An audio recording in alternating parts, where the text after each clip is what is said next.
Hi guys, this is Sarvar. आज हम motion chapter का सेकंड पार्ट पढ़ने जा रहे हैं। इसमें हम वेलोसिटी पढ़ेंगे, एक्सेलरेशन और इनसे रिलेटेड दो ग्राफ्स पढ़ेंगे।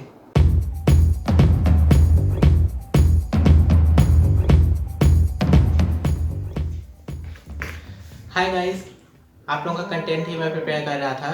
तो चलिए, लास्ट वीडियो में हमने मोशन के कुछ क्वेश्चन डिस्कस किए थे। पहला क्वेश्चन ये था कि आप और आपका फ्रेंड मान लीजिए सेम स्पीड से साइकिलिंग कर रहे हैं, तो आप लोग एक दूसरे के लिए कौन सी कंडीशन पे होंगे। तो आप दोनों लोग एक दूसरे के लिए रेस्ट पे होंगे और अगल बगल की चीज़ें मोशन में होंगी, क्योंकि आप लोग सेम स्पीड से साइकिलिंग कर रहे हैं। अब उसके बाद हमारा नेक्स्ट क्वेश्चन क्या था कि लैंड पे सबसे फास्टेस्ट एनिमल कौन सा है होता है हमारा। तो वो होता है चीता, जो कि 120 किलोमीटर पर आवर की स्पीड से रन कर सकता है। मतलब जो कि एक बाइक की स्पीड होती है, नॉर्मल 150 सीसी बाइक की जो बेसिक्स होती हैं उनके बराबर वो भाग सकता है। अब एक और इंटरेस्टिंग बात आपको बताता हूँ। एक आप लोगों ने एवेंजर्स मूवी तो देखी होगी सभी ने, उसमें फैल्कन नाम का जो एवेंजर रहता है, उसी तरह से एक बर्ड है पैराग्रीन फैल्कन। आप सोच नहीं सकते उसकी डाइविंग स्पीड कितनी हो सकती है। वो 390 किलोमीटर पर आवर की स्पीड से डाइव कर सकती है। सोचिए कितनी ज़्यादा स्पीड है, जो कि एक वर्ल्ड फास्टेस्ट बाइक की स्पीड होती है। उस स्पीड से वो डाइव कर सकती है।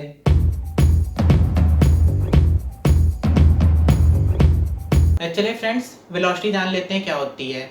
हमने फर्स्ट पार्ट में बताया था वेलोसिटी और स्पीड में थोड़ा सा डिफरेंस, की बस इतना डिफरेंस होता है कि वेलोसिटी हमें डायरेक्शन बताती है, स्पीड डायरेक्शन नहीं बताती। लेकिन यहाँ पे वेलोसिटी के बारे में थोड़ी और डिटेल जान लेते हैं। वेलोसिटी डिस्प्लेसमेंट पे डिपेंड करती है और स्पीड डिस्टेंस पे। इसीलिए स्पीड का फॉर्मूला होता है डिस्टेंस अपॉन टाइम और वेलोसिटी का फॉर्मूला होता है डिस्प्लेसमेंट अपॉन टाइम। अब एवरेज वेलोसिटी जान लेते हैं। एवरेज वेलोसिटी हम कैसे फाइंड करते हैं? Final plus initial upon 2। अब इसमें हम जान लेते हैं इनिशियल वेलोसिटी और फाइनल वेलोसिटी क्या होती है। इनिशियल वेलोसिटी में देख लीजिए एक पॉइंट आ रहा है इनिशियल। इनिशियल क्या होता है? किसी भी चीज़ के स्टार्टिंग पॉइंट को इनिशियल कहते हैं।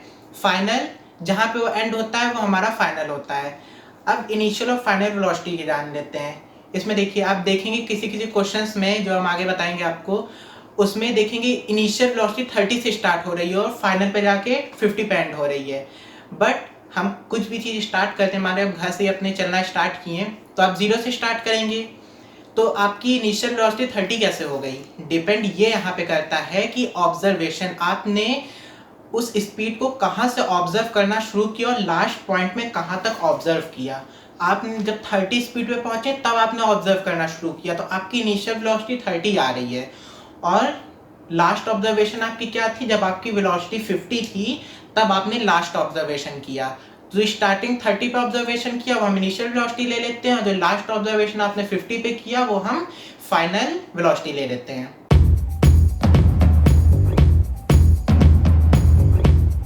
चलिए अब एक्सीलरेशन क्या होता है जान लेते हैं। एक्सीलरेशन जानने से पहले देखिए, rate of change of displacement जो होता है हमारा वेलोसिटी होता है, और rate of change of velocity जो होता है वो हमारा एक्सीलरेशन होता है। अब इसमें हम एक्सीलरेशन को एक एग्जांपल के जरिए आपको समझाते हैं। मान लीजिए आप एक बाइक चला रहे हैं, आप पहले सेकंड में 1 मीटर चलें, दूसरे सेकंड में भी 1 मीटर चलें, तीसरे सेकंड में भी 1 मीटर चलें, तो आपकी स्पीड क्या हो रही है? 1 मीटर पर सेकंड हो जा रही है। बट इसी में थोड़ा सा हम बोल दें कि हम 1 मीटर पर सेकंड नॉर्थ की तरफ जा रहे हैं या फिर 1 मीटर पर सेकंड हम फॉरवर्ड जा रहे हैं, तो ये हमारी वेलोसिटी हो जाती है। अब देखिए इसमें rate of change of velocity कैसे होता है। अगर मान लीजिए आप पहले सेकंड में 1 मीटर चल रहे हैं, दूसरे सेकंड में आप 2 मीटर चल रहे हैं, तीसरे सेकंड में 3 मीटर, चौथे सेकंड में 5 मीटर चल रहे हैं, तो इसमें क्या हो रहा है? आपकी वेलोसिटी कॉन्स्टेंटली बढ़ती जा रही है, लगातार बढ़ रही है, मतलब वो एक्सीलरेट हो रही है। किसके रेस्पेक्ट में? टाइम के रेस्पेक्ट में। और एक्सीलरेशन का यही फॉर्मूला होता है change in velocity per unit time, मतलब change in velocity upon time होता है। तो देखिए इसमें आपकी स्पीड टाइम के अकॉर्डिंग बढ़ती जा रही, तो इसी को हम क्या कहेंगे? एक्सीलरेशन कहेंगे। और देखिए अगर मान लीजिए आप एक कांस्टेंट स्पीड से, मतलब 50 की स्पीड से आप बाइक चला रहे हैं, अब आपने उसके ऊपर ब्रेक अप्लाई किया तो उसमें आपकी स्पीड माइनस हो रही, कम हो रही है टाइम के रेस्पेक्ट में, तो उसको हम क्या कहेंगे?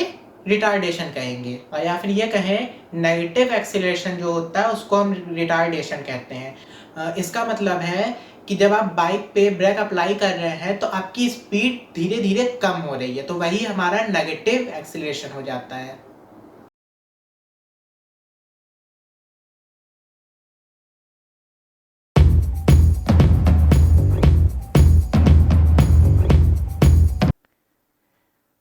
चलिए फ्रेंड्स, डिस्टेंस टाइम ग्राफ समझते हैं।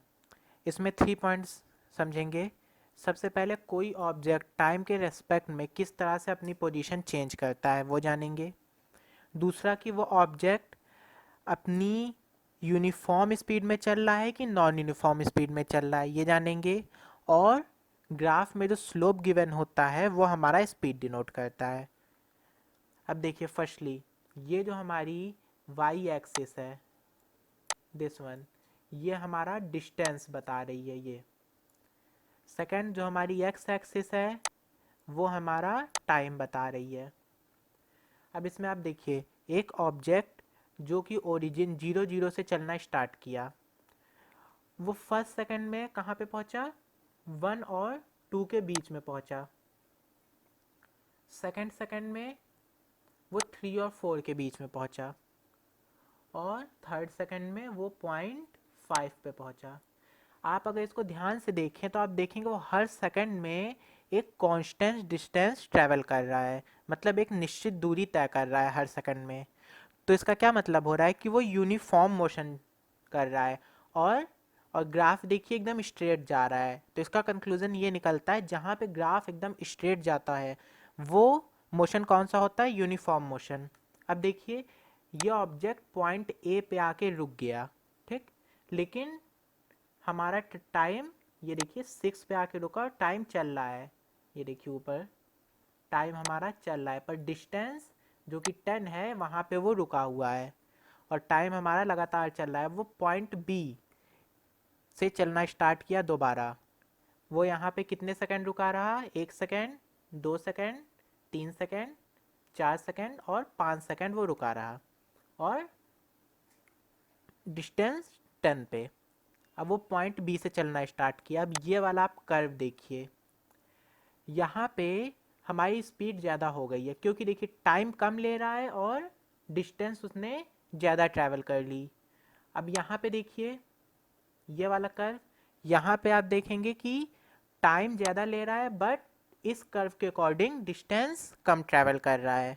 तो इसका कंक्लूजन ये निकल रहा है कि वो नॉन यूनिफॉर्म स्पीड से चल रहा है। और जहाँ ग्राफ ऐसे कर्व में या थोड़ा तिरछा मिर्छा है, वहाँ पे आप ये समझ सकते हैं कि ऑब्जेक्ट नॉन यूनिफॉर्म मोशन कर रहा है। एक बार फिर से जान लीजिए कि जहाँ पे ग्राफ एकदम स्ट्रेट होता है वो हमारा यूनिफॉर्म मोशन होता है, जहाँ पे ग्राफ कर्व और घटता बढ़ता रहता है वो हमारा नॉन यूनिफॉर्म मोशन होता है। चलिए फ्रेंड्स, अब वेलोसिटी टाइम ग्राफ समझते हैं। यहाँ पे वाई एक्सिस पे देखिए हमारी वेलोसिटी डिनोट हो रही है, एक्स एक्सिस पे हमारा टाइम डिनोट हो रहा है। तो इसको एक एग्जांपल से समझते हैं। सपोज़ आपने एक बाइक स्टार्ट किया चलाना, तो आपने उसको एक्सीलरेट किया, वो भी फर्स्ट सेकंड में आप 20 की स्पीड ले गए, सेकंड सेकंड में 20 प्लस और कर दिया, 40 की स्पीड पे पहुंच गए, फिर थर्ड सेकंड में और आपने 20 ऐड कर दिया, 60 पहुंच गए। तो ऐसे पर सेकंड आप 20 स्पीड इंक्रीज करते करते आप 80 की स्पीड पे पहुंच गए। तो देखिए अब इस ग्राफ पे आ जाते हैं। तो आप फर्स्ट सेकंड 2 मीटर पर सेकंड, सेकंड सेकंड पे 4 मीटर पर सेकंड, तो देखिए इसी ऑर्डर में आप 8 मीटर पर सेकंड पे पहुंच गए। वहाँ पे आपने आके अपनी बाइक की स्पीड कांस्टेंट कर दी, एक्सीलरेशन स्टॉप कर दिया। तो देखिए यहाँ से यहाँ तक आप 8 मीटर पर सेकंड की स्पीड से चलते रहें। फिर मान लीजिए आपने ब्रेक्स अप्लाई किए हैं, तो आपने जब ब्रेक्स अप्लाई किए हैं यहाँ से, तो आप देखिए यहाँ पे जब आपने ब्रेक्स अप्लाई किए तो 8 पे, तो यहाँ पे आपकी वेलोसिटी कितनी है, 5 से थोड़ी सी ज़्यादा, 9 पे देखिए, 3 से थोड़ी सी कम, और 10 सेकंड पे 0 पे आ गए। आप एक बात नोटिस कीजिए, यहाँ से यहाँ तक की डिस्टेंस, यहाँ से यहाँ तक की डिस्टेंस और यहाँ से यहाँ तक की डिस्टेंस, तीनों डिस्टेंस बराबर हैं।